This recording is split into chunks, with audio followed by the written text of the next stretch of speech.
여러분 안녕하십니까? 뉴스데스크 대전, 세종, 충남입니다. 제21대 대통령 선거 본투표를 이틀 앞두고 각 정당이 휴일인 집중유세에 나서는 등 막판 표심 잡기 총력전을 펼쳤습니다. 대선 주자들의 직접 방문이 없었던 오늘 각 정당은 시도 선대위 중심으로 종교시설과 전통시장, 주요 교차로 등 주요 거점별로 투표 참여를 호소하며 유세 활동을 이어갔습니다. 앞서 지난달 29일부터 이틀간 진행된 사전투표에서 대전은 33.88%, 세종 41.16%, 충남 32.38%의 투표율을 각각 기록해 3년 전 제20대 대선 사전투표율보다 2에서 3%포인트 낮았습니다. 대선 본투표는 오는 3일 오전 6시부터 오후 8시까지 대전과 세종, 충남 1,205곳의 투표소에서 진행됩니다. 이번 대선에서 후보들은 앞다퉈 세종시 행정수도 완성을 내세우고 있습니다. 정치인의 한마디에 세종시 집값은 다시 출렁이고 있는데요. 세종시는 정말 완성형 도시가 될 수 있을까요? 그 기대와 현실을 윤소영 기자가 취재했습니다. 원래 여기저기 찢어놓으면 안 됩니다. 다 한 군데로 몰아놔야죠. 저도 세종시의 국회의사당 옮기도록 하겠습니다. 대선 후보들이 대통령실과 국회의 세종 이전을 공약하자 세종시 아파트 값이 소폭 상승세를 보였습니다. 지난 4월 세종시 아파트의 절반 이상이 직전 거래보다 높은 가격에 팔렸고 이 중 일부는 10% 이상 오른 것으로 나타났습니다. 하지만 거래량은 오히려 줄었습니다. 지난 4월 세종시 아파트 거래 건수는 1,100여 건으로 3월보다 20건 줄었는데 감소폭이 더 커질 거란 관측이 나오고 있습니다. 각 당에서 행정수도 공약이 잇따르자 호가를 올리거나 매물을 걷어들이는 경우도 많기 때문입니다. 그러나 지난 2020년 행정수도 완성 기대감에 집값이 한 해 동안 40% 이상 급등했다 무산되자 하락세를 겪은 만큼 이번에도 비슷한 상황이 반복될 거란 우려도 나옵니다.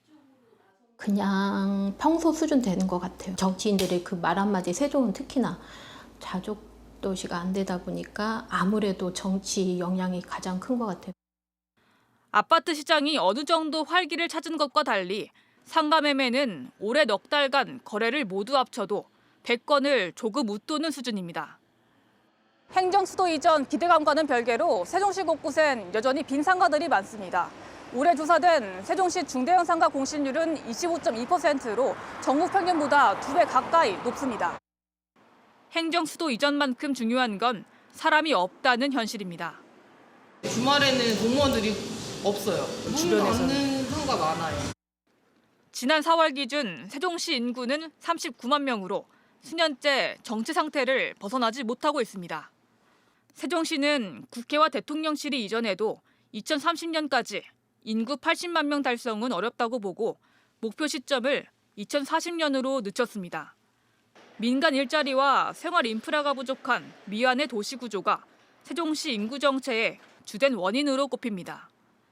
세종시에 본사를 둔 대기업은 하나에너지 한 곳뿐인데 그조차 주요 사업장이 호남권에 몰려 있어 일자리가 밖으로 빠져나가는 구조입니다. 이렇다 보니 세수 기반도 약해졌습니다.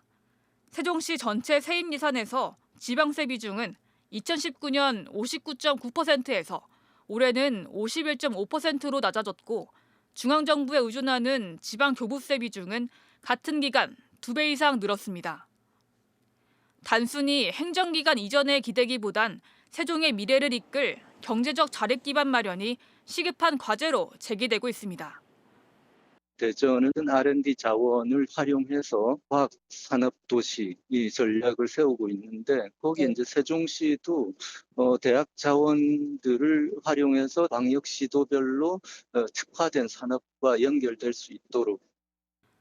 정치 테마주란 오명이 따라붙는 세종시 집값. 그 뒤엔 자족 기능을 갖추지 못한 도시의 민낯이 숨어 있습니다. MBC 뉴스 윤소영입니다. 민주당이 해외 순방 중 발언을 문제 삼아 김태흠 충남지사를 공직선거법 위반 혐의로 고발한 가운데 충남도가 도 넘은 정치 공세라며 반발하고 있습니다. 민주당 충남도당은 지난달 30일 김 지사가 해외 순방 도중 이재명 후보로는 경제 위기 해결이 어렵고 국회를 무시하는 민주당이 사법부까지 장악하려 한다고 발언한 것은 명백한 선거법 위반이라며 검찰에 고발했습니다. 이에 대해 충남도는 대변인 입장문을 통해 해당 발언은 수행원들과 아침 식사 과정에서 나온 것으로 원론적인 수준이라며 민주당은 도를 넘어선 정치 공세를 중단하고 김 지사에 대한 고발을 즉각 철회하길 바란다고 맞섰습니다. 서산경찰서는 두 차례에 걸쳐 대통령 선거 벽보를 훼손한 79살 남성을 공직선거법 위반 혐의로 입건해 수사하고 있습니다. 피의자는 어젯밤 10시 17분과 오늘 새벽 0시 57분 등 두 차례에 걸쳐 서산 시내에 설치된 선거벽보의 특정 후보 사진을 우산으로 찔러 훼손한 혐의를 받습니다. 경찰은 신고 접수 후 CCTV 영상 등을 토대로 추적에 나서 오늘 오전 10시쯤 주거지에 있던 피의자를 검거했고 선거벽보 훼손 행위가 선거를 방해하는 중대범죄인 만큼 철저히 수사해 엄벌하겠다고 밝혔습니다. 어젯밤 10시 40분쯤 천안시 입장면의 한 자동차 공조 부품 제조 공장에서 불이 나 3층짜리 공장의 2층 내부 2천여 제곱미터를 태워 소방서 추산 12억 8천여만 원의 피해가 났습니다. 한때 많은 연기가 발생하자 천안시는 차량 우회와 주의를 당부하는 재난 문자를 발송했고 소방당국은 관할 소방서 전체를 동원하는 대응 1단계를 발령해 3시간 30여 분 만에 불길을 잡았습니다. 경찰과 소방당국은 공장 관계자 등을 대상으로 정확한 화재 원인 등을 조사하고 있습니다. 올해 태안화력 1호기가 폐쇄되는 등 충남에서 오는 2038년까지 22기의 화력발전소가 폐쇄될 예정인 가운데 관련 노동자의 고용을 보장하고 재생에너지를 늘리는 등 정의로운 에너지 전환에 대한 목소리가 커지고 있습니다. 공공재생에너지 확대와 발전 노동자 총고용 보장을 요구하는 정의로운 전환을 향한 노동자 시민 대행진이 지난 주말 태안군에서 열려 공공재생에너지 확대와 에너지 민영화 반대 등이 새 정부 정책에 반영되길 촉구했습니다. 앞으로 태안은 물론 화력발전소 폐쇄를 앞둔 보령과 서천 등지에서도 정의로운 에너지 전환을 요구하는 지역민들의 움직임이 본격화할 전망입니다. 대전지법 형사 12단독은 지난 2023년 대전시 관저동에서 졸피뎀 성분이 포함된 수면제를 먹은 뒤 다음 날 운전하다 8명의 사상자를 낸 혐의로 기소된 40대 운전자에게 징역 3년, 집행유예 5년을 선고했습니다.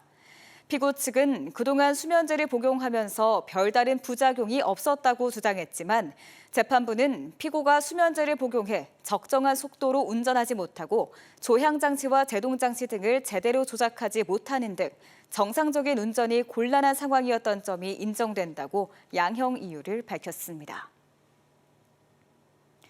세종시 감사위원회는 세종시 보건소가 2023년부터 올해 2월까지 필로폰과 대마 등 모두 921건의 몰수 마약류를 폐기 처리하면서 관련 규정을 제대로 지키지 않은 것을 적발했습니다. 감사위에 따르면 세종시 보건소는 보관 중인 일부 마약류를 폐기할 때 알약 형태 그대로 처리하거나 폐기한 마약류 수량 등을 제대로 파악하지 않는 등 관리 업무를 소홀히 해왔습니다. 감사위는 그러나 외부로 유출된 마약류는 없는 것으로 확인됐다며 관련 업무를 소홀히 한 직원에게 훈계 주의 처분을 내리고 관련 규정을 준수해달라고 요구했습니다. 최근 10년간 대전과 세종, 충남 지역의 여름철 평균 기온과 폭염 열대야 일수가 모두 증가한 것으로 나타났습니다. 대전 기상청에 따르면 지난 2015년부터 지난해까지 충남의 여름철 평균 기온은 24.7도로 30년 평균인 평년보다 0.6도 높았고 폭염과 열대야 일수도 각각 15.8일, 9.8일로 평년 대비 50% 이상 늘었습니다.